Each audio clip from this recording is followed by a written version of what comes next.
A court in Argentina has sentenced Vice President Cristina Fernández de Kirchner to 6 years in jail for corruption in a case that has shaken the country. Fernández, 69, was found guilty of fraudulent administration over the awarding of public works contracts to a friend. But she is unlikely to serve jail time. Fernández has some immunity via her government roles and is expected to launch a lengthy appeals process. She has also been banned from public office for life, but will continue in her role as vice president while the case goes through higher courts. Prosecutors had sought a 12-year jail sentence. Fernández said the charges against her were politically motivated. Speaking after the verdict, she described herself as the victim of a judicial mafia, the Associated Press news agency reports. Before the ruling, she had also accused the prosecutors of lying and slandering her. It is the first time that a vice president has been convicted of a crime while in office in Argentina.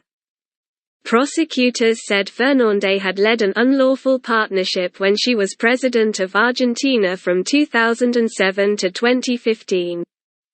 They said she had created a kickback scheme which steered lucrative public work contracts towards a friend of hers in return for bribes.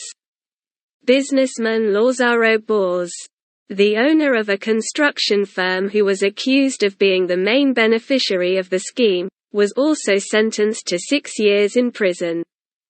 He had already been sentenced to 12 years in prison last year for money laundering. 11 other people were on trial. 7 were found guilty and sentenced to between 3.5 and 6 years in prison, 3 were released and 1 had their case dismissed.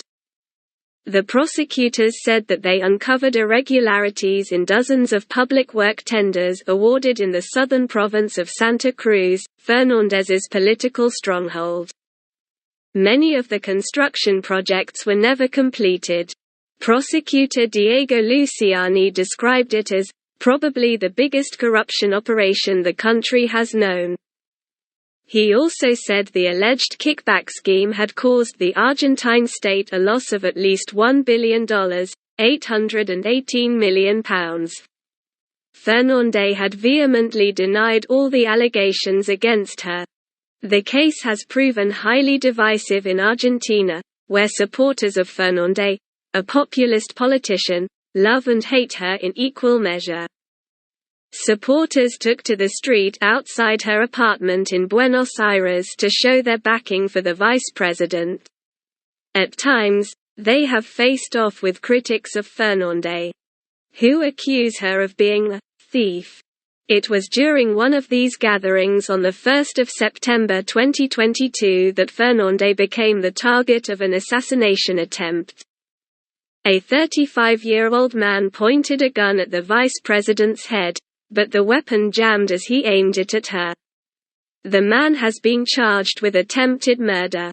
Even though she has been found guilty and sentenced to a jail term, Ms. Fernández will not be sent to prison immediately. As an elected senator, she enjoys a degree of immunity which means that she will be able to remain free and continue in her post while she appeals against the verdict to the Supreme Court. As the appeal process could take years, she is expected to be able to run again for the Senate or even for the presidency in the 2023 election.